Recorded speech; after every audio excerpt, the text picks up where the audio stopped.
As with all self-made people, Danny Zanbilowicz started a newspaper because he needed a job.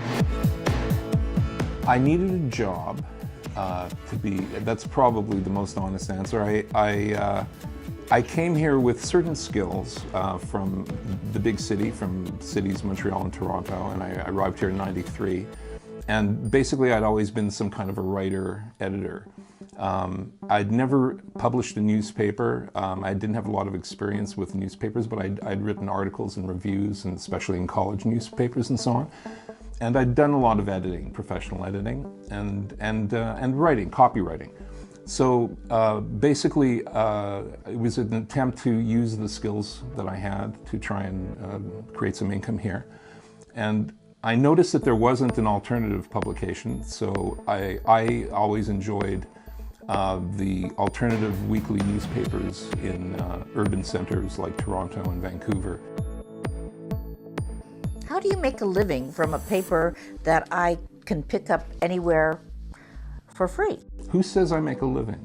Oh, well, I don't know. It's a humble living, and the newspaper is completely financed by advertising.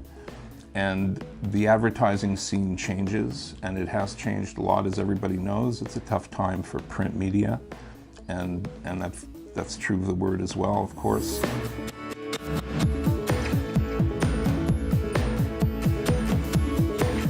I have a history of dealing with alternative newspapers. This is from Montreal in the 60s. It's a newspaper called Logos, alternative underground newspaper.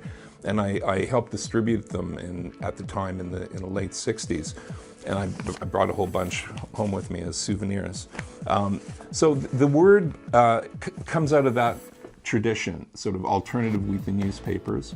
Most urban cities, most cities in North America have one. Of course, the George Strait is the well-known one in Vancouver. And so I thought I'd try and create something like that here.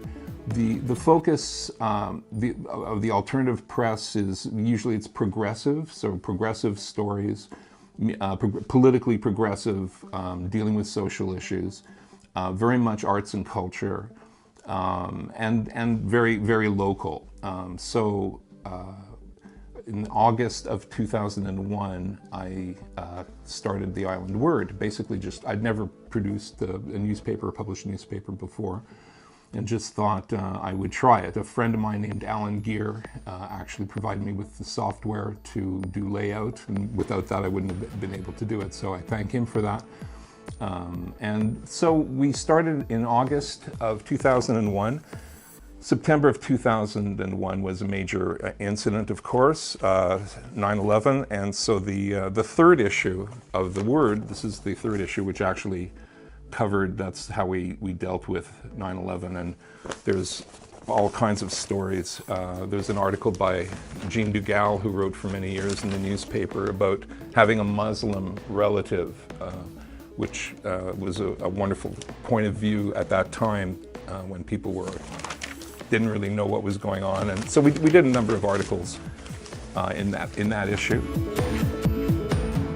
So if people want to learn more about the Word, where do they go to find this? Where do they find the Word? The Word itself it comes out every month, so the first Friday of every month. It'll be in stores, restaurants, cafes, institutions, especially in the Comox Valley, so Cumberland, Courtenay, and Comox.